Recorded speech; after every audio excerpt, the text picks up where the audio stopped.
እግዚአብሔር ይመስገን ልጄን ግን በፌስቡክ ፈልጌ ያገኘሁት 185 ጊዜ አሸንፌያለሁ።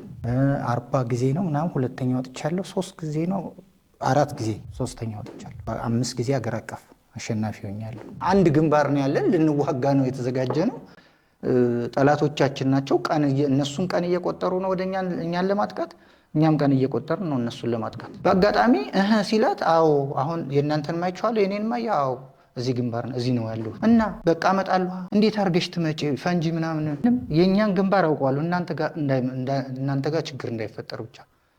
አሁን ይሄ ለአለቆቻችን ለበላይ አለቆቻችን ሪፖርት ሲደረግ ቀውጢ ተፈጠረ። በቃ ቀውጢ አውቃ ልታስመታን ነው አንድ ነገር ብንሆን ይላል ልጁ። ደግሞ የሆነ ነገር ከተፈጠረ እኔን አደባባይ ላይ ረሽኑኝ ይላል። ሁላችንም ስጋት ውስጥ ነው ያለን። አስመራ ከመጣው በኋላ በጣም ታወቀ ነበር ሬዲዮ ላይ። በጣም የሚገርመው 2 የብዕር ስም ነበር። ሁለቱንም ምጽፋቸው እኔ ነኝ፣ ግን ጸብ ናቸው። ሁሌ አፉን ያስመራ ህዝብ እሑድ ሲመጣ የሚጠብቀው እውነቱ ምን ብሏል እሱ ባለው መመልሶለታል። እውነቱ አባብያ አንተ ነህ እንዴ ለካ ብለው ጓደኞች እንኳን በደንብ አያውቁትም ነበር።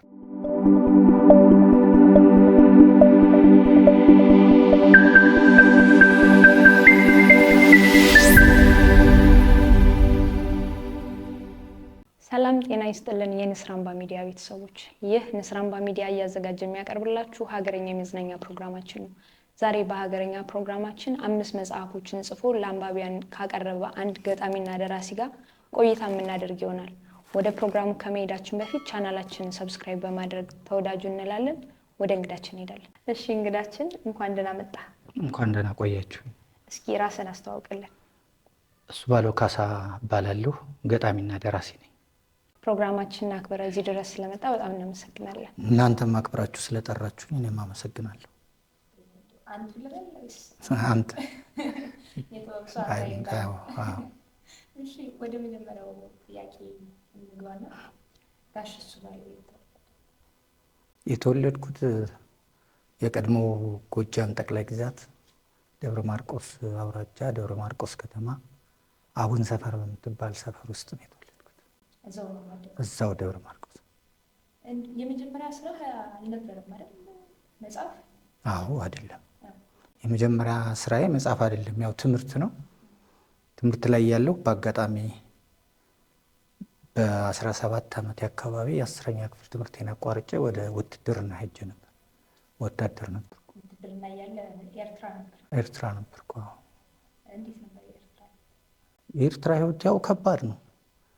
በእርግጥ በከባዱ የውጊያ ጊዜ ቀይ ኮከብ የሚባል የውጊያ ጊዜ ነበርና በከባዱ የውጊያ ጊዜ ነበርኩኝ።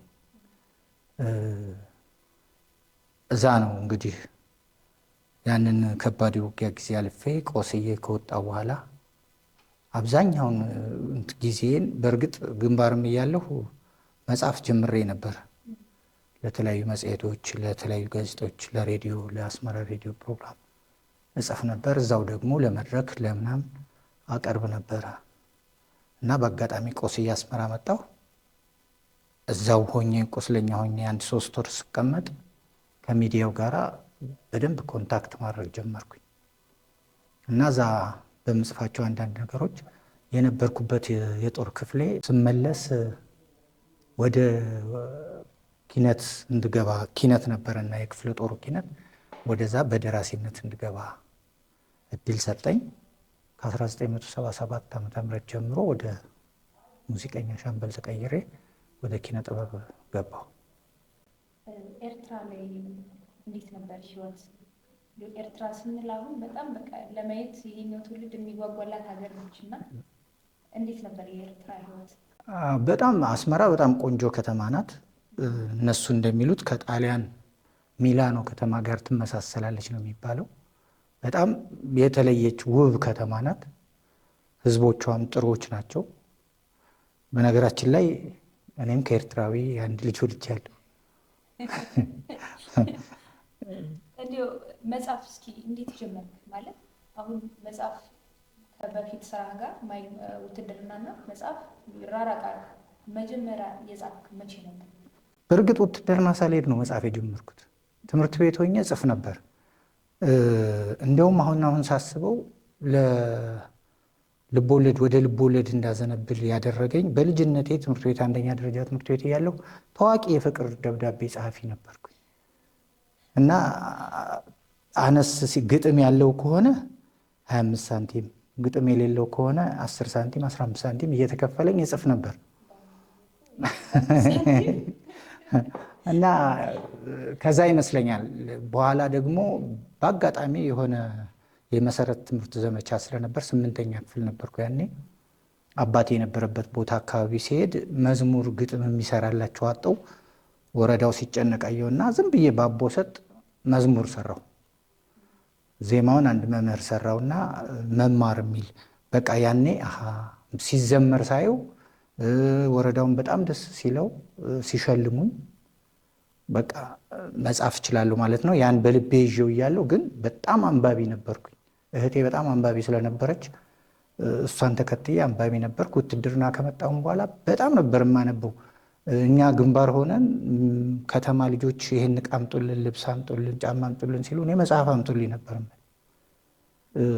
እና ያ ሆኖ በኋላ አስመራ ከመጣሁ በኋላ ኪነት ከገባሁ በኋላ የመጽሐፍ ፍላጎቴ እጅግ በጣም እያየለ መጣ በአጋጣሚ ደግሞ በ78 ዓመተ ምህረት የስነ ጽሁፍ ስልጠና ወሰድኩኝ እዛው አስመራ በቃ ያኔ የተበላሸ ዘር የሚል መጽሐፍ ጽፌ ነበር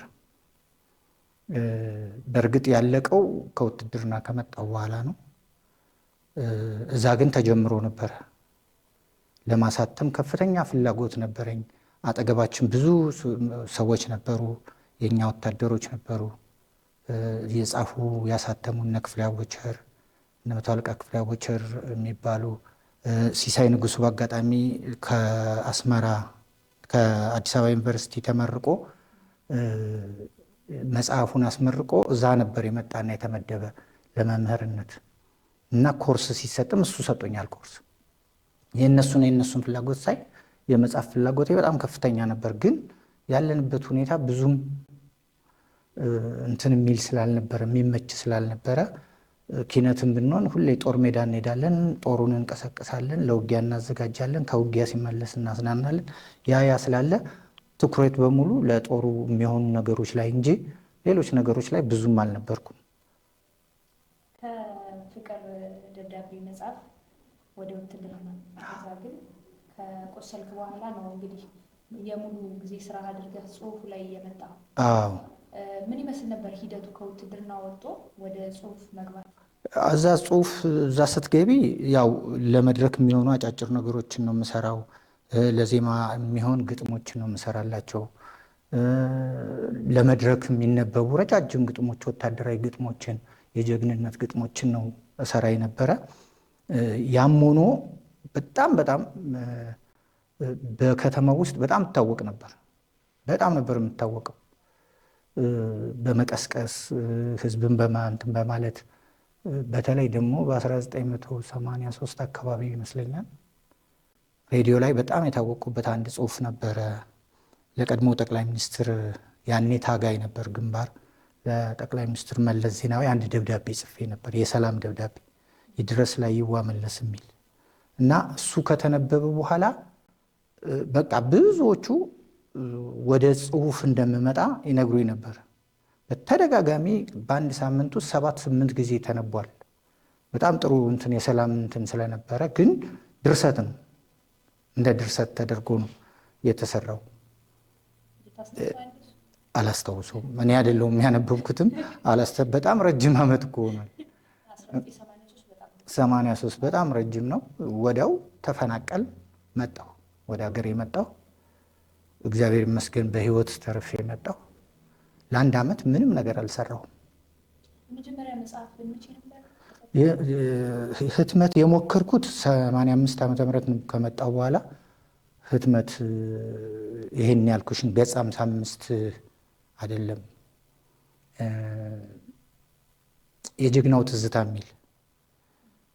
ትዝታ የሚል ያኔ ውትድርናው ስላለቀቀኝ ያንን እንትን ለመጻፍ ፈልጌ ያኔ ኩራዝ ፈርሶ የራሳቸው የኢህአዴጎች እንትን መጥቶ ነበርና እዛ ሳስገባው ቆራርጠው ይሄ ካልሆነ ሌላው አይታተምም ብለው ሲሰጡኝ አይ እንደዚህ ተቆራርጦ አላሳትም ብዬ ትቼው መጣሁ። ከዛ በኋላ መጽሐፍ የሚባለውን ነገር ላልተወሰነ ጊዜ ትቼው ነበር። እጽፋለሁ እና ወደ ቲያትሮች አዘንብዬ ነበር። ደብረ ማርቆስ ከ89 ጀምሮ ደብረ ማርቆስ ላይ ነበር የምኖረው እና ወደ 7 ቲያትሮች አሳይቻለሁ። 7 ቲያትሮች ደብረ ማርቆስ ላይ። ባህር ዳር 2 ቲያትሮች ታይተውልኛል። ሙሉዓለም ባህል ማዕከል አንድ ታጭታለች የሚል አንድ ቲያትር ታይቶልኛል እና በጣም እንትን የሚሉ በአብዛኛው የምጽፈው የነበረ ቲያትር ነበር። በኋላ ነው አንድ ራቆት የሚል የግጥም መጽሐፍ ነበረኝ እና እሱንም ለማሳተም ስሞክር እጅግ በጣም እያቃተኝ ነበር። ያኔ የኑሮ ውድነቱም ሁኔታውም ከውትድርና ተመልሰሽ ስራ ለማግኘት በጣም ከባድ ነበር። በግል ስራ ነው የምተዳደረው። ስለዚህ ለጊዜው ያንንም ተውኩትና እነዛን ግጥሞች እየበጣጠስኩ ለውድድር ነበር ማውላቸው። በጣም ተወዳዳሪ ነበርኩ ከውድድር አዎ በጣም ውድድር ወድ ነበር። ደብረ ማርቆስ አንዲት ነገር አያልፈኝም። በዛ መሃል መድረክ መምራት ጀመርኩ። አሃዱ ከያንያን ማህበር ከገባው በኋላ መድረክ መምራት ጀመርኩ። ቲያትር እጽፋለሁ፣ አሳያለሁ፣ ተውናለሁ፣ ማስታወቂያ እሰራለሁ። እንደገና ደግሞ ሬዲዮ ፕሮግራም ላይ የሬዲዮ ድራማዎችን እጽፋለሁ። እዛ ደብረ ማርቆስ ትምህርት መገናኛ ውስጥ ማህደረ ቅዳሜና ዝክረ ሰንበት የሚባሉ የመዝናኛ ፕሮግራሞች ነበሩና እዛ ከነበሩ ሰዎች ጋራ በጣም ብዙ የሚባል ሰርቻለሁ። የኮንትራት ቅጥርም ሆኜ ለምስራቅ ጎጃም ባህል ቱሪዝም የጋዜጠኛ ሆኜ አገልግያለሁ። ውድድር ስትል ቅድም ትዝ አለኝ ጋሽ እሱ ባለው በውድድር አይታማም ይባላል። በጣም ብዙ ውድድር ተወዳድራል። 240 ጊዜ ዘንድሮ 241ኛ ውድድር ተወዳድሬያለሁ። ስንቴ ነበር ያሸነፈው? 185 ጊዜ አሸንፌያለሁ። 185 ጊዜ አሸንፌያለሁ። 140ው አንደኛ ነው የወጣሁት። ይሄ ቲያትርም ግጥምም ልቦለድም ምናምን ብሎ ነው። 40 ጊዜ ነው ምናምን ሁለተኛ ወጥቻለሁ። 3 ጊዜ ነው 4 ጊዜ እንትን ወጥቻለሁ። 3ኛ ወጥቻለሁ። ይሄ ያስገርማል። በሀገር አቀፍ ደረጃ ጭምር ነው አንደኛ የወጣሁባቸው። 5 ጊዜ ሀገር አቀፍ አሸናፊ ሆኛለሁ። 5 መጽሐፎች ጽፈሃል። አዎ ከልጅ ልጅ አይለይም ይባላል። ግን እንዲሁ እንደዛም ቢሆን የተለየ ቦታ የምትሰጠው መጽሐፍ አለ? በጣም ሞድሽ ጋርም ሌላ ታሪክ አለ። አዎ ሞድሽ ጋርም ሌላ ታሪክ አለው። በዛ ታሪኳ ብቻም ሳይሆን በብዙ መንገዱ መጽሐፍ መቻሌን ከዛ በፊት ገጽ 55ን ጽፌያለሁ። ከዛ በኋላ 2 የግጥም መጽሐፎች ነበሩኝ። ገጽ 55 የራሴ ህይወት ታሪክ ነው። በእርግጥ ሞድሽም ወደ እኔ ቢጠጋም ግን እንደምወድሽ በደንብ የተነበበም በደንብ የታወቀም ብዙ የተሸለምኩበትን መጽሐፍ የለም። እምወድሽን በጣም ሰው የወደደበት ምክንያት ከግል ህይወት ጋር የተያያዘ ነገር ስለነበረው? አዎ ከግል ህይወቴ ጋር የተያያዘ ነገር አለው። እምወድሽ የተጀመረችው ፌስቡክ ላይ ነው። እንደ እንትኑ ጠቅላላ ይዘቷን ፌስቡክ ላይ ነው እና በአንድ ወቅት ላይ በ2009 ወይስ 2008-9 አካባቢ ፌስቡክ ላይ የሆነች ልጅ ይተዋወቃለሁ እና እንደ ማንኛውም ሰው መጀመሪያ ዝም ብለን እንጻጻፋለን። ግጥም ስፖስት ኮሜንት ታደርጋለች ምናምን በጣም እንትን ትላለች እና አናወራም። በእንትን ነበር እንጂ የምናወራው በስልክ ምናምን አናወራም። አንድ ቀን በቃ ስልክህን ስጠኝ፣ የሆነ ፊልም ታያለች። ፊልም ሰርቼ ባላገሯ የሚል ፊልም ሰርቼ ያን ፊልም አይተዋለች እና ስልክህን ስጠኝ ምናምን አለች። ስልኬን ስሰጣት ደወለች። በቃ እንደዚህ ፊልሙን አይቼዋለሁ ምናምን አለች። አይ ጥሩ ነው። እየቆየን እየተሳብኩ መጣሁ። እኔ ነኝ እየተሳብኩ መጣሁ። ብዙ ፎቶዎች ትልክልኛለች። ከ280 ምናምን በላይ ፎቶ አለኝ የሷ አሁንም እና ያንን ከቤተሰብ ደብቄ ነው። ባለትዳር ነኝ እና ውስጤን የሆኑ ነገሮች ይሰሙኛል። እንደገና ደግሞ ሌላ ነገር ወደ እሷ ይገፋኛል።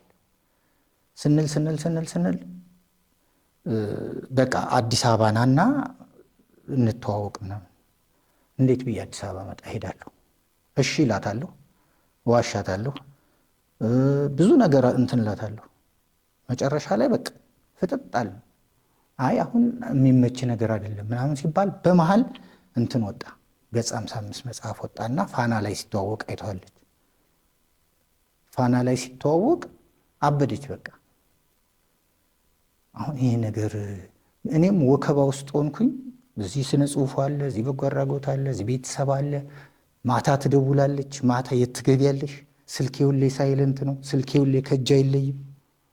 ከቤተሰብ ጋር ምንድን ነው በቃ አይነት ነገር ፍጥጥ ሆነ። አሁን መጨረሻ ላይ በአጋጣሚ ኮረና መጣ። ኮረና ሲመጣ ቁጭ ብዬ የማሰቢያ ጊዜ ያገኘው ያኔ ነው መጽሐፉን የወሰንኩት። እሷን ለመተው ግን መጽሐፉን መጻፍ እና ቁጭ ብዬ ባለቤቴን አነጋገርኳት። እንዲህ አይነት ነገር ተፈጥሯል፣ ይሄ ስህተት ነው። አልሄድኩም፣ አላገኘኋትም። በፌስቡክ ግን ብዙ አውርተናል፣ ብዙ ተባብለናል። ይሄ ነገር ግን ትውልዱ መማር አለበት። ፌስቡክ ላይ ብዙ ስህተቶች እየተሰሩ ነው። በዛ አካባቢ እዚህ ቀበሌ 13 አንድ ልጅ እንዲህ አይነት ፊት ተሰርቷል።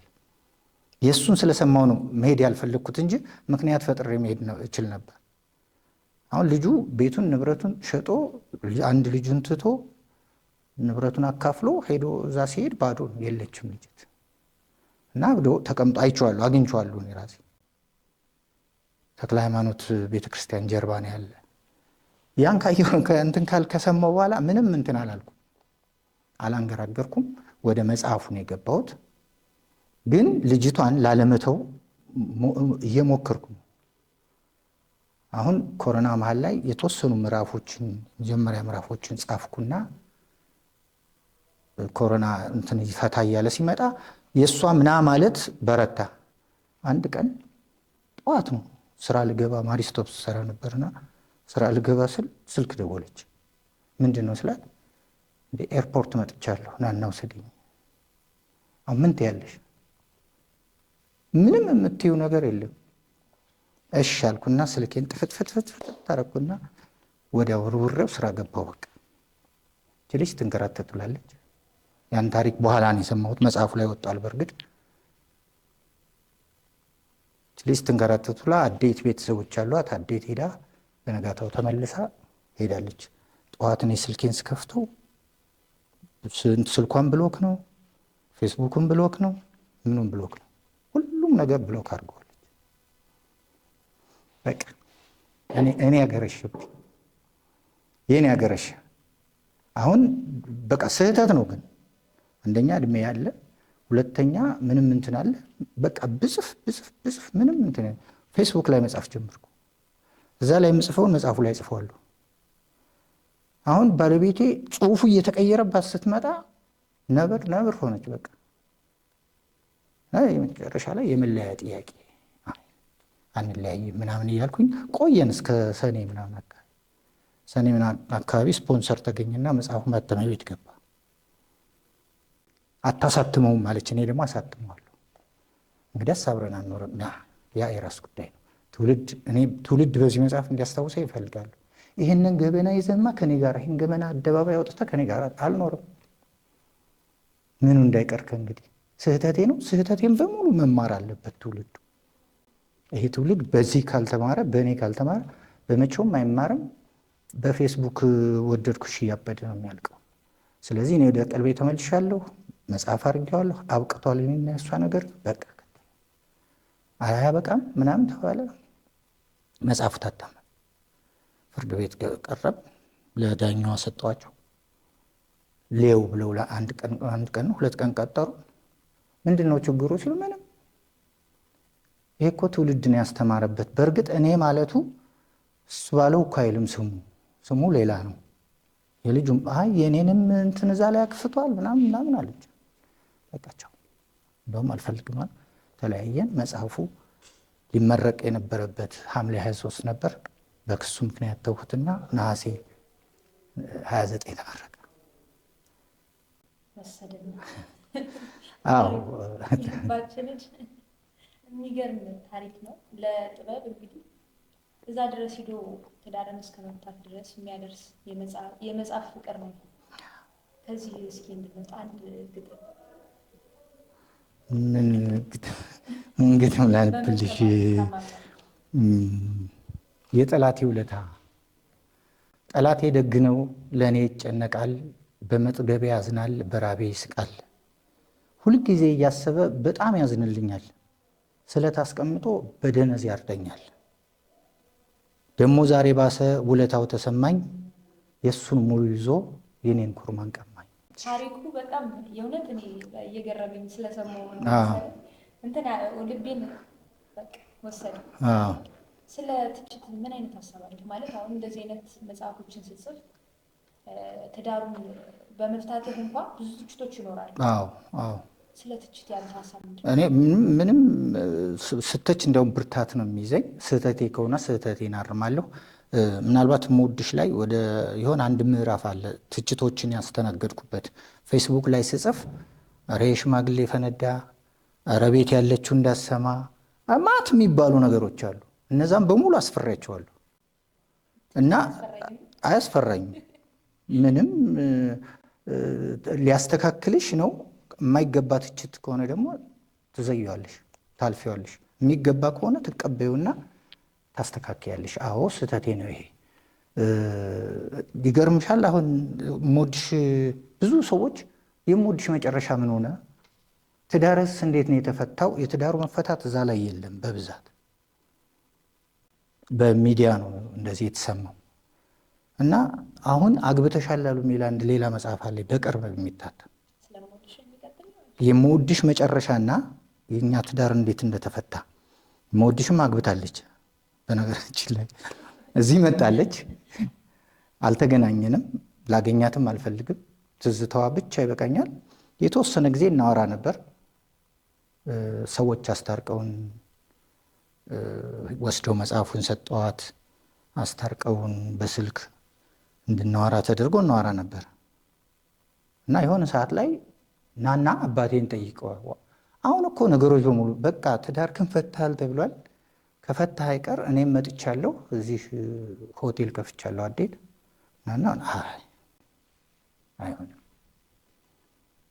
አንዴ የተበላሸ ነገር ነው። ስለዚህ እኔ ወደዛ አልመለስም፣ አንቺ ግን መልካም ሕይወት ስል በሆነ አጋጣሚ ማግባቷን ሰማሁ።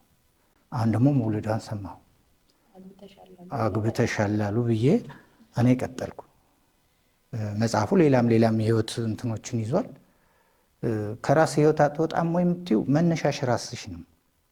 በእርግጥ አግብተሻል አሉ ሌላም ታሪኮች አሉት፣ ግን መቋጨት ስላለበት ይቋጫል።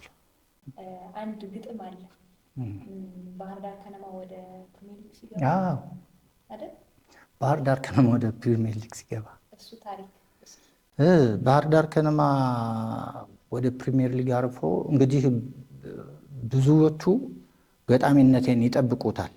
የሆነ ቦታ ከተገኘው አይስዋሉ ዛሬማ የሆነ ነገር ያቀርባል። በቃ ብዙ ቦታ የሚባለው እንደዛ ነው። ባይነግሩሽም ጠርተውሻል፣ የግድ ስዋሎ ግጥም ማቅረብ አለበት እና ላይቭ መጻፍ የለመድኩትም በዛ ምክንያት እና ተጠራን። እኔ ጓደኞቼ ድንበር የለሽ ጓደኞች አሉ፣ ከፌ ነበረ ተቀምጠን እንደዚህ ተጠርተን እኛ ለብሰን ሄድ ነው። ወረቀትም አልያዝኩም ምንም አልያዝኩም። እንግዲህ ለጥሪና ለመብላት የሚኬድ ሰው ምንም እንትን ምለው ነገር የለም። እነሱም አልነገሩንም። ፕሮግራም እንድንይዝ ጥሪ ብቻ ነው የተጠራ ነው። ቁጭ እንዳል መድረኩ ላይ ሲወራ ምናምን አሰልጣኙ ሲያወራ ተጫዋቾች የሆነ ስሜት እንትን አለኝ፣ ፍልፍልፍል አለ። ኧረ ከፌ እንዲህ አይነት ስሜት እየተሰማኝ ነው አለ እና ጻፈዋል። በምን አባቴ ልዘቡ? እሱ ተነስቶ ሄዶ ክብሪቶ ለምነው መጣ። አሁን ወረቀት የለም ምንም እንትን የለኝም። እንደውም ለታሪክ ተቀምጣ ነበርና ይሻታለሁ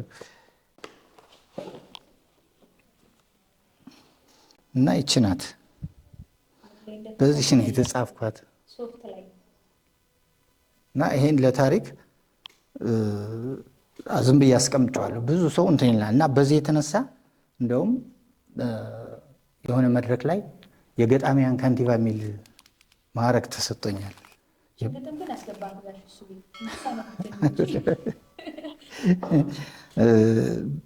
እኔ አይቼው ስለማላቅ አሁን እንዴት እንደማነበውም አላቅም።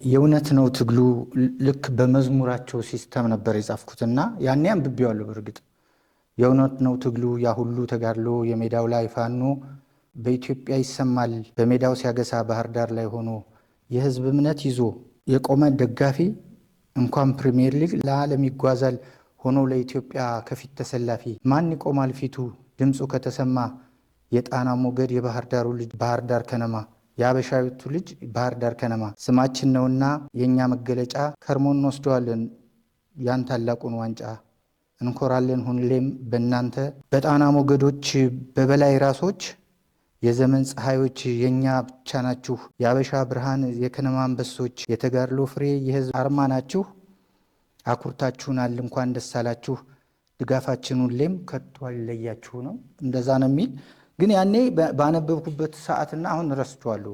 ስሜቱ ግን በጣም ስለነበረኝ ልነግርሽ አልችልም። ልክ እንደ ድምፃዊ ነው የተሸለምኩት። ለመጀመሪያ ጊዜ ነው ሶፍት ላይ የተጻፈ።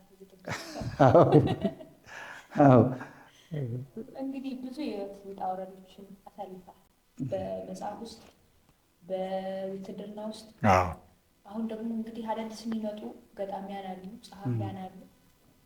እስኪ ህይወት ልምድህን አካፍላቸው እንዳይወድቁ እንዲበረቱ እንዳያቆሙ። አዎ ጀማሪ ደራሲያን የራሳቸው የሆነ መያዝ አለባቸው፣ መንገድ መያዝ አለባቸው። ውጣ ውረዱ ከባድ ነው፣ በዛ ላይ ልክፍቱም ከባድ ነው። እኔ አሁን ለ38 ዓመት ምናምን አብሬ ኖሬያለሁ። በቃ ምንም ሊለቀኝ አልቻለም። ሌላ ስራ ይዤም እሱን ነው ስሰራ የምታገኘኝ። ይህን ያህል ዘመን ሙሉ ከኪነ ጥበብ ጋር ነው ተጎራብቼ ያለሁት። ግን ኪነ ጥበቡን እንዳይጠሉት የራሳቸው የሆነ ስራ መኖር አለበት። በተለይ ጀማሪ ስትሆኝ እስክትበሲ የራስሽን መንገድ እስክትቺ የራስሽን ነገር እስክታካብች ድረስ የራስሽ ሌላ የምታግዥበት ራስሽን የምታግዥበት ስራ መኖር አለበት። ብዙዎቻችን የተጎዳ ነው ሙጥኝ ብለን ኪነ ጥበብ መንገዱን ብቻ ብለን ስለምንሰራ ነው። ያ እውቅና እስካላገኘሽ ድረስ ሊያኖርሽ አይችልም። ኪነ ጥበብ ሊያኖርሽ በእኛ ሀገር ደረጃ ኪነ ጥበብ አያኖርም። ብዙዎቹን እያየናቸው ነው። ታላላቅ የሚባሉትን ሰዎች እንኳን በቅርቡ እያየን ነው። ሚዲያ ላይ ምን አይነት ነገሮች እየተፈጠሩ እንዳሉ በጣም ብዙ መጽሐፍ የጻፉ በጣም ብዙ ነገር ያደረጉ በጣም ብዙ ባለእውቀቶች ሜዳ ላይ እየወደቁ ራሳቸውን ማኖር ራሳቸውን ማስተዳደር እያቃታቸው ከሰው እጅ ሲረጠቡ እያየን ነው። ይሄንን ጀማሪዎቹ ማወቅ አለባቸው። መጀመሪያ የራሳቸውን ስነ ጽሁፉንም በአንድ በኩል አብረው እያስኬዱ የሚሰሩበት የስራ መስክ ሊኖራቸው ይገባል የሚል እምነት አለኝ። ይሄ ካልሆነ ግን አንድ ወቅት ላይ እርም ብለው ሊጠፉ ይችላሉ። ብዙ የጠፉ ወጣት ተዋናዮች አሉ፣ ብዙ የጠፉ ደራሲዎች አሉ። የምናውቃቸው ልጆች እርግፍ አድርገው ትተው የግላቸውን ስራ ምን በወጣኝ ለዚህ ጠብ ለማይለው ቋት። ሁለተኛ መንግስት የተሻለ ነገር እንዲያደርግ ጥረት ማድረግ አለብን። እኛ ራሳችን ህብረት በመፍጠር ማህበራትን በመመስረት ማህበራት ሲመሰረታሉ ግን በሆነ የጥቅም ይፈርሳሉ። እንሞግት ብለው አይሞግቱም። ስለዚህ ሞጋች ትውልድ ሞጋች የኪነ ጥበብ ባለሙያ መፈጠር አለበት። ማህበረሰቡም ደግሞ ሊረዳ መቻል አለበት። በድሮ ጊዜ መንግስት ይረዳ ነበር። ማህበረሰቡ ባይረዳሽ መንግስት ይረዳሽ ነበር። በአፄ ኃይለሥላሴ ጊዜም በተወሰነ መልኩ ደግሞ ለራሱ ካገሽለት በደርግ ጊዜ። ከዛ በኋላ ያለው ግን በጣም አጣብቂኝ ውስጥ ያለ ኪነ ጥበብ ጊዜ ነው ያለና ወጣቱ ይሄንን ተረድቶ መጀመሪያ ጀማሪ ሲሆን ሙጥኝ ብሎ ኪነ ጥበብ መንገዱን መያዝ የለበትም። ሌላ ተጓዳኝ ስራ አብሮ እየሰራ ነው መሆን ያለበት እንጂ አማተሪዝም የሆነ ሰዓት ላይ ሊከስም ይችላል፣ ሊያበቃ ይችላል። ያ ካልሆነ ይዘሽው መሄድ አትችይም። መብላት ካልቻልሽ ለጎዳና ከተዳረግሽ ምንድን ነው የሚሰራልሽ? ያኔ አብሮ ኪነ ጥበቡም ይሞታል ማለት ነው። ስለዚህ ይሄንን መረዳት አለባቸው ጀማሪዎች። ጋሼ እንግዲህ ከድርሰት ስራዎች ውጭ ትወና ላይ አይተናል አዎ አይደል? ቅድምም ብለኝ ነበር ቲያትሮችን በማዘጋጀት ነው እንጂ ቲያትር ላይ አልሰራም። ቲያትር ላይ አልሰራም። ቲያትሮችን እጽፋለሁ፣ አዘጋጃለሁ እንደዛ እንጂ ቲያትር ላይ ብዙም አልተወንኩም። ትወና ላይ እንዴት ነው? ፊልሞች ላይ ነው። ፊልሞች ላይ የተወሰኑ ፊልሞች ላይ ተውኛለሁ። ለምሳሌ ፍለጋ የሚል ተከታታይ የሬዲዮ ድራማ በአማራ ቴሌቪዥን ይተላለፍ የነበረ እዛ ላይ ተውኛለሁ። ባላገሯ የሚል ፊልም ላይ ተውኛለሁ። እንዲሁም ሌሎች 2-3ቶች አሉ። አሁን መጨረሻ ላይ ፍቅር እስከ መቃብር ላይ ደግሞ የእመት ውድነሽ በጣም ነፍስ አባት ሆኜ ተውኛለሁ። እንዲሁ ታዲያ ይሄ ፊልም ላይ ካለ እምወድሽ የሚለው ታሪክ እንግዲህ እምወድሽ የሚለው መጽሐፍ ታሪኩ በጣም የሚገርም ነው። እኛም ራሱትን ስትነግረን ሰምተን ካነበብነውም አንፃር በጣም ውስጣችን የገባ ታሪክ ነው እና እንዴት ወደ ፊልም ለመቀየር አላሰብክም ይሄንን ታሪክ? እስካሁን አላሰብኩም። በእርግጥ በአንድ ወቅት ላይ አንድ አዘጋጅ አይታው ወደ ፊልም መቀየር የሚችል ነው እና እኔ እስኪ ሌውና መጽሐፉን በደንብ ሌውና ከተለያዩ ሰዎች ጋር ላውራበትና ወደ ፊልም እንቀይረዋለን ብላ ወስደዋለች። ስቲል እስካሁን መልስ የለውም። መጽሐፉ ብዙ ሰው ይለኛል ፊልም ነው የሚመስል። ስለዚህ ወደ ፊልም መቀየር ይችላል? አዎ ሊቀየር ይችላል። ጊዜ ይጠብቃል እንጂ ጊዜ ይፈልጋል እንጂ መቀየሩ አይቀርም። እኔ ግን አሁን የምፈልገው እምወድሽ በደንብ አሁን ከአማራ ክልል ውጪ አልተሰራጨችም። በደንብ አዲስ አበባም በሙሉ ኢትዮጵያ ተሰራጭታ በደንብ እንድትነበብ ነው ፍላጎቴም። እየሰራውም ያለሁት ከብዙ ሰዎች ጋር እየተነጋገርኩ ያለሁትም እዛ ላይ ነው። ሌሎች መጽሐፎች እንዳሉ ሆነው አዎ በደንብ እንግዲህ አይደፈሩም ተብለው ይታሰቡ የነበሩት በጣም በታሪክ ይዘታቸው ትልልቅ የሆኑ እነ ፍቅር እስከ መቃብር እንግዲህ ወደ ሲኒማቲክ ፊልሞች እየተቀየሩ ባሉበት ጊዜ እነዚህ አይነት ይሄንን የመሰለ ታሪክ እንግዲህ ወደ ፊልሙ መጥቶ ደግሞ ማንበብ ላልቻሉ ሰዎች በደንብ ቢታይ ብለን እኛም ሀሳባችንን ለመሰንዘር ይቻላል። ሌላው መጽሐፍ ያልተወራለት መጽሐፍ ገጽ 55 አዎ ገጽ 55 ብዙም ሳይወራለት የቀረ እዚህ አካባቢ እንዲያውም በደንብ አልተሰራጨም። አዲስ አበባ አካባቢ ነው ያሳተመው። ሰውዬ ባለማተሚያ ቤት የነበረው ኤርትራዊ ነበር። እሱን ያገናኘኝ ልጅም አንተነህ የሚባል ጋዜጠኛ ነበርና ከታተመ በኋላ አጋጣሚ ኢትዮጵያና ኤርትራ ሲታረቁ ይሄ ታሪክ የአስመራ ታሪክ ነው ብሎ ይዞት ሄደ መጽሐፉን። እዛ ነው በአብዛኛው የተበተነው። እዛ ነው በደንብ የተሸጠው። በዛው ሰውየው በሆኑ ምክንያቶች ቀረ። እኛ መጽሐፉን ኮፒ አላገኘንም። የመጽሐፉን እንትን ለህትመት የሚበቃውን ቅጂውን ይዞት ሄዷል።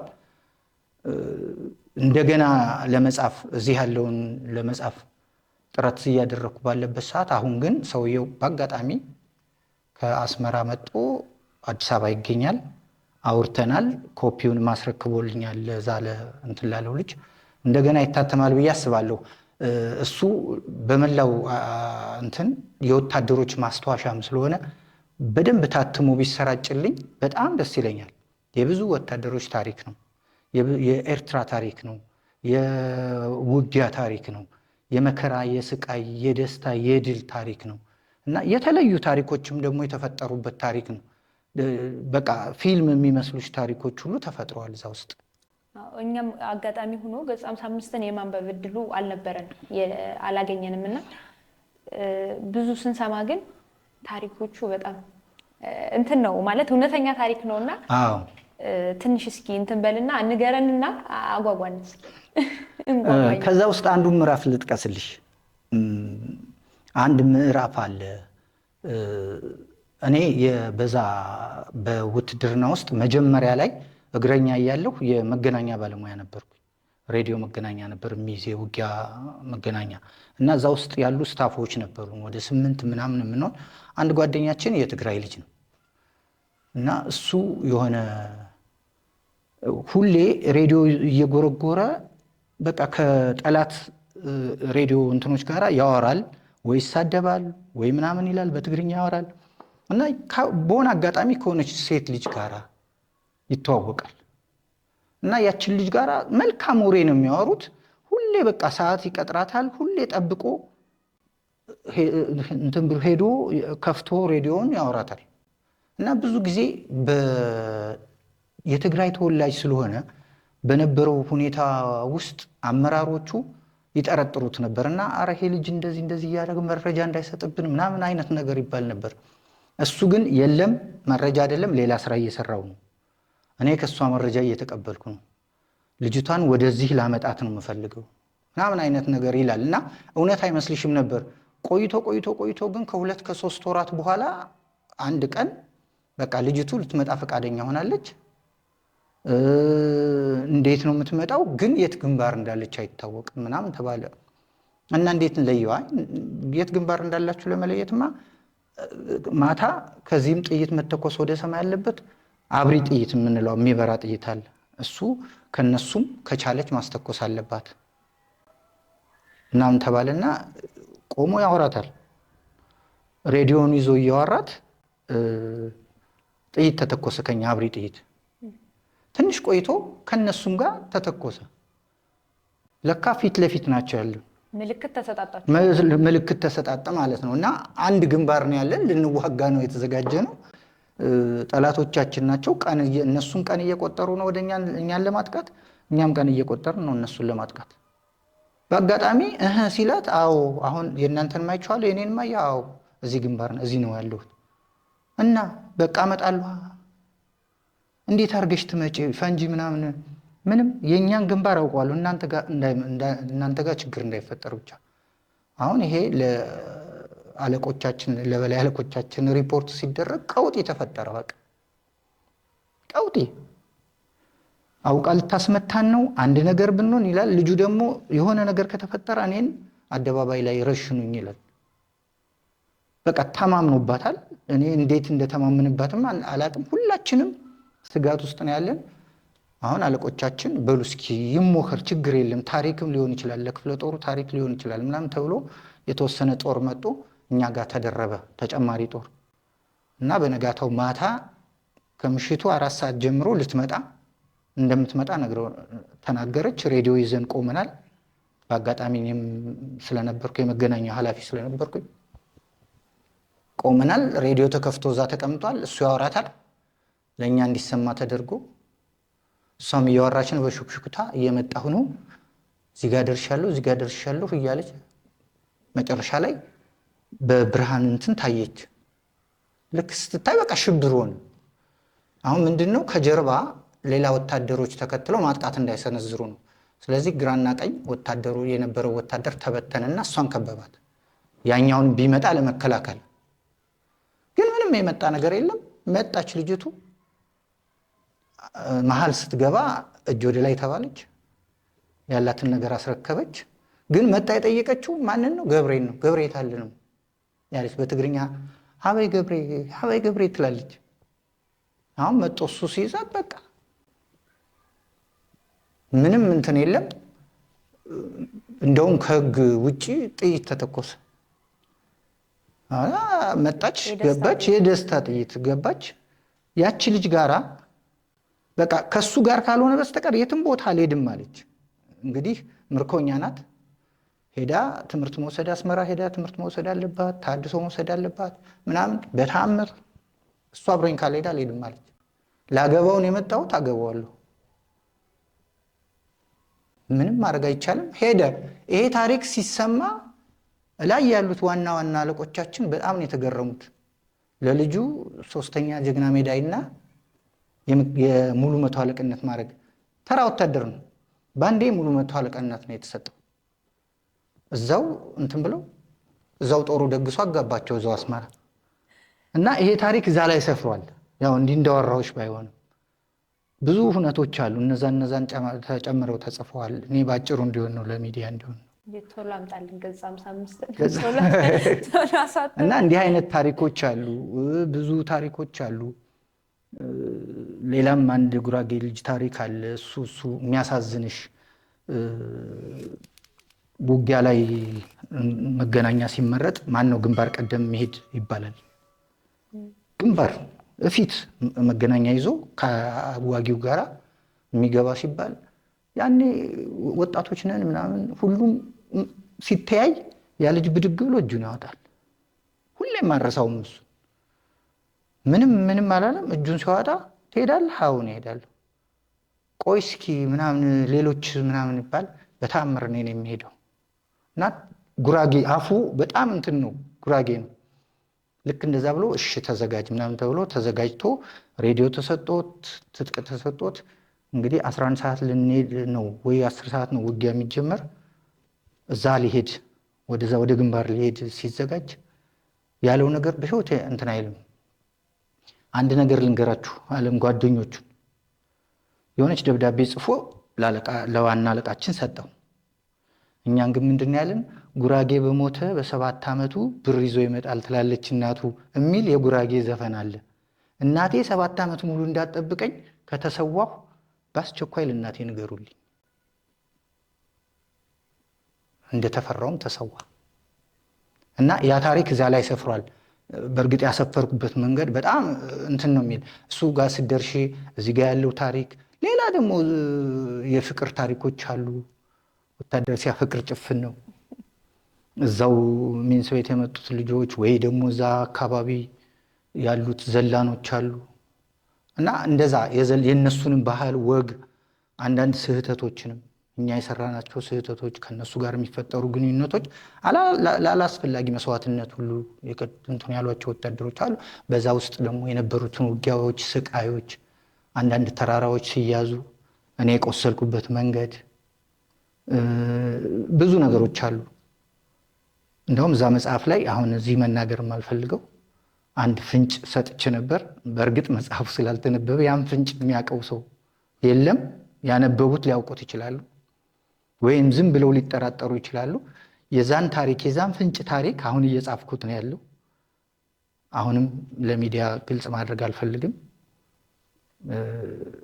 መጽሐፉ ሲወጣ ብቻ ነው ሲወጣና ሲወጣ እንዲታወቅ ነው የምፈልገው። ለምን ብዙ አስጠያቂ ነገሮች ስላሉ ምስክር ሆኖ ያለ በህይወት ያለ አንድ ሰው ብቻ ነው። ያ ሰውዬ ሳይሞት ግን መጽሐፉ ይወጣል ብዬ አስባለሁ። እንግዲህ ገጽ 55 ወጡ የብዙ ወታደሮችን ታሪክ የምንሰማበት ለብዙ ወታደሮች ክብር የምንሰጥበት ይሆናል ብለን የምናስበው እኛም ቶሎ መጥቶ እንግዲህ እንደምናነበውና እንዲህ አይነት ታሪኮችን በእውነት መስማት ደስ ይላል። ሎተሪ ድረስ በይኝማ ሎተሪ ቢደርስ አንድ ጊዜ ነበር ማንበሸብሸው ጠቅላላ 5ቱንም መጽሐፍ እንደገና ሳትም እግዚአብሔር ሎተሪ ድረስ አይ ከሆነ ሎተሪ ድረሰው በጣም ነው የምጓጓ። እኔም አንደኛ እድሜ በሄደ ቁጥር ሳላሳጥማቸው እንደዚህ ለህዝብ እንደፈለኩት ሳላደርሳቸው እላለሁ። እዛ ስትሄጂ ደግሞ ዋጋው በጣም ከባድ ነው። ባህር ዳርም አሁን እንደዛ እየሆነ ነው። ባህር ዳር ይሻል ነበር ከአዲስ አበባ። ሰው ተባበሩኝ ስትዩ አስቸጋሪ ነው። ዛሬ በየምክንያቱ እንትኑ በስቷል፣ እርዳታ ጠያቂው በስቷል። በምንም ለአንድ ዓመት ባልዶሮ ተብሎ ምናምን ለታይታው አንቺ ስትጠይቂ ግን ሌላ ታሪክ ነው የሚፈጠረው።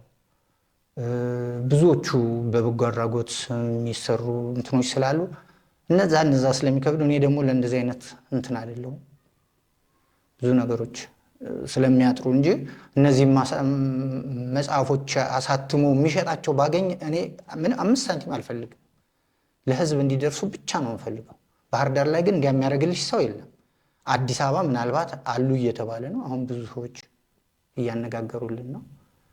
እስኪ እንግዲህ እንደ እግዚአብሔር ፈቃድ የተወሰኑትን መጽሐፍ በድጋሚ የተወሰኑት አዳዲሶቹን ደግሞ እንደዛ አድርጌ ያወጣቸዋለሁ የሚል ግምት አለኝ። እግዚአብሔር እድሜን ከሰጠኝ እድሜ ይስጥልንና እናንብባቸው። ቅድም ነካክተን ተው ነው የኤርትራን ህይወት ገጠመኞች ይኖራሉ። ወታደር ሆኖ ኤርትራ መኖር ደግሞ የተለየ ስሜት አለ እና እስኪ ስለ ኤርትራ ህይወትህ በደንብ አውራ። የኤርትራ ህይወት ያው የግንባሩን እንደነገርኩሽ ነው። ገጽ 55 ላይ እንዳለው ነው። አስመራ ከመጣው በኋላ በጣም ታወቅ የነበር ሬዲዮ ላይ ነው። በፍሪላንሰር ሰራ ነበር ሬዲዮ ላይ እና በየሳምንቱ መጣጥፍ አቀርባለሁ፣ ግጥም አቀርባለሁ፣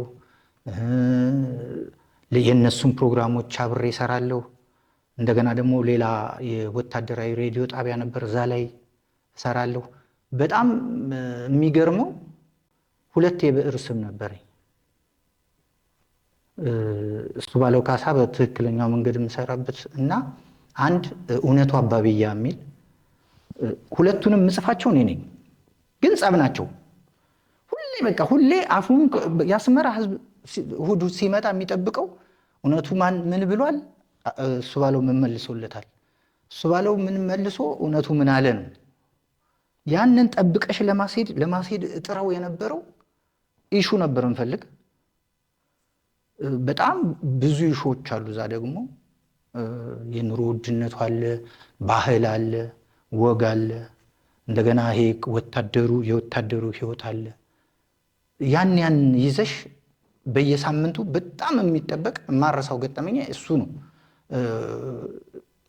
ከሚዲያ ላይ ነው እንደውም አሁን ነገሮች ካለፉ በኋላ እውነቱ አባብያ አንተ ነህ እንዴ ለካ ብለው እንትን ይሉ የነበር የደውል ጓደኞች እንኳን በደንብ አያውቁትም ነበር።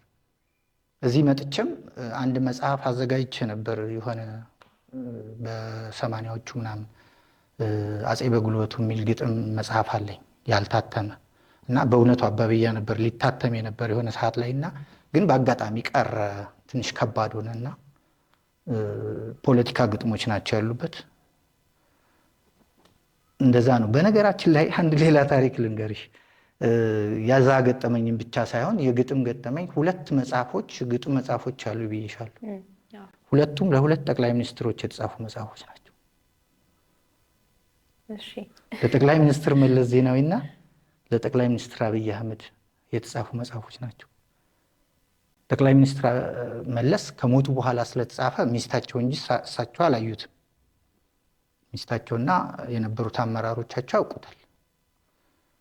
በአጋጣሚም 2008 አካባቢ ነው ወደ 130 ሺህ ብር ሽልማት ተሰጥቶኛል። ያንን በመጻፌ የትግራይ ራስ ገዝ አስተዳደር ሸልሞኛል። እዛ ድረስ ጠርቶ ዶክተር አብይ በእጃቸው ተሰጧቸዋል። ያንብቡት አያንብቡት አላውቅም። ምንም መልስ የለውም። ምንድን ነው የምትፈልግ ተባልኩ። በሆነ ሰዓት ኤርትራ መሄድ እና ልጄን መፈለግ። ልጅ አለኝ ኤርትራ ብዬሻለሁ። ልጄን መፈለግ ነው አልኳቸው። ትሄዳለህ ተባልኩ። በአጋጣሚ የአማራ ክልል ሁኔታ ትንሽ ሲበላሽ ነገሮች ሁሉ ተዘለሉ። የኤርትራ ነገር ሲዘጋ ተው ነው። ግን እግዚአብሔር ይመስገን ልጄን ግን በፌስቡክ ፈልጌ ያገኘሁት። አሁን ጀርመን ነው ያለው። የ32 ዓመት 33 ዓመት ልጅ ሆኗል። ጀርመን ነው ያለው። የመንግስት ሰራተኛ ነው። ዜግነት አግኝቷል። እዛ ነው ያለ። እናቱ አዲስ አበባ ነው ያለች። እናቱ ጋር ተገናኝተን አናውቅም። እሱን አሁን የምንገናኝ ከእሱ ጋር እንገናኛለን። ያው ፌስቡክ ላይ በስልክም በምንም እንገናኛለን። እና ልጅም ተገኘ። እሳቸውም ዝም እንዳሉ ናቸው። ልጅ አለኝ ብለህናልና እንዲሁ ከልጅህ እናት ጋር እንዴት ተገናኛችሁ? የአስመራዋ ጋር የተገናኘ ነው በአጋጣሚ ነው። እኔ እንዳልኩሽ ኪነት ውስጥ ስለነበር በሳምንት እሑድ የወጣቶች ማዕከል የሚባል ነበርና እዛ አዳራሽ አለ። የመዝናኛ ዝግጅት እንሰራለን ተከፍሎ የሚገባበት እና በአጋጣሚ ልጅ ናት ትመጣለች። እዛ ትመጣለች። መድረክ እመራለሁ እኔ።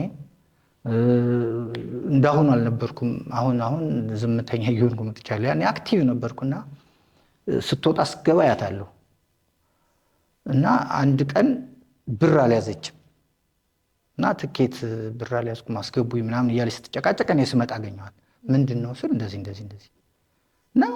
እሺ አስገቧት እኔ እከፍላለሁ ብዬ አስገቧት። በቃ የትውውቃችን ጊዜያችን ናት። በኋላ ስትወጣ የት ነው ሰፈርሽ ምናምን አልኳት። አዲስ አዲ እንዲህ ቦታ ነው። እንደውም እኮ ጓደኛችሁ እኛ ሰፈር ነው ሚስት ያገባው። እዛ ሰፈር ነሽ? አዎ በቃ እንገናኛለን። በአጋጣሚ ተገናኘን፣ አወራን። ያው ወደ ፍቅር ገባን። በኋላ ደግሶ ራሱ ጦሩ ደግሶ በ1981 ዓመተ ምህረት ዳረ። ያችን እንትን ተጠቀምክባት ድሮ የፍቅር ደብዳቤ። አዎ ብዙ መድረኮች ስሰራ በጣም ከተማ ውስጥ ስቀሰቅስ ምናምን በደንብ ስለምታቀኝ ያኔ ከብዙ ሰዎች ጋር የመገናኘት እድል ነበረኝ። ብዙ ተከታይ እንዳሁኑ ፌስቡክ ተከታይ እንደምትዩ ብዙ የመድረክ ተከታይ ነበረኝና ወጣትም ስለነበርኩ እንደ ፍንዳታ የሚያደርገኝ ስለነበረ ብዙ ሴቶች ጋር እንደዚሁ ባልባልግም የብዙ ሰዎች ብዙ አድናቂዎች ነበሩኝ። ግን በአጋጣሚ ከእሷ ጋር ነው እንትን ያለኝ።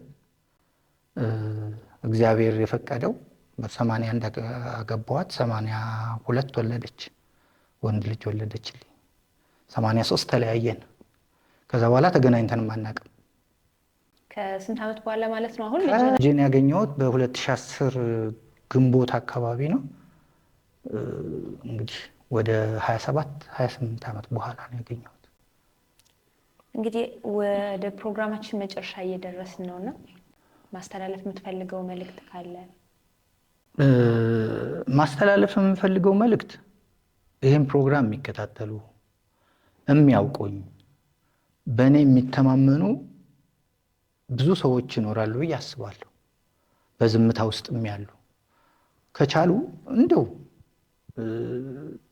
በህይወት እያለሁ መጽሐፎችን ለማሳተም እርምጃዬ እንዲቃና ቢደግፉኝ ብያስ እንትን ማለት እፈልጋለሁ። ከዛ ውጭ ግን ማመስገን የምፈልገው መጀመሪያ እናንተን አመሰግናለሁ። አክብራችሁ እሱ ለሚዲያችን ይመጥናል ብላችሁ ለዚህ ቃለ መጠይቅ ስላበቃችሁኝ በጣም አመሰግናለሁ። ከዛ በተረፈ ድንበር የለሽ በጎ አድራጎት ማህበርን በብዙ ነገር የሰራኝ፣ በብዙ ነገር ያገዘኝ፣ በብዙ ነገር ያደረገልኝ፣ በመጽሐፎቹ ሁሉ ህትመትና ስርጭት ምረቃ ሁሉ ያደመቁልኝ እነሱ ሁሌም መሰረቶቼ ናቸው የምላቸው እነሱን አመሰግናለሁ።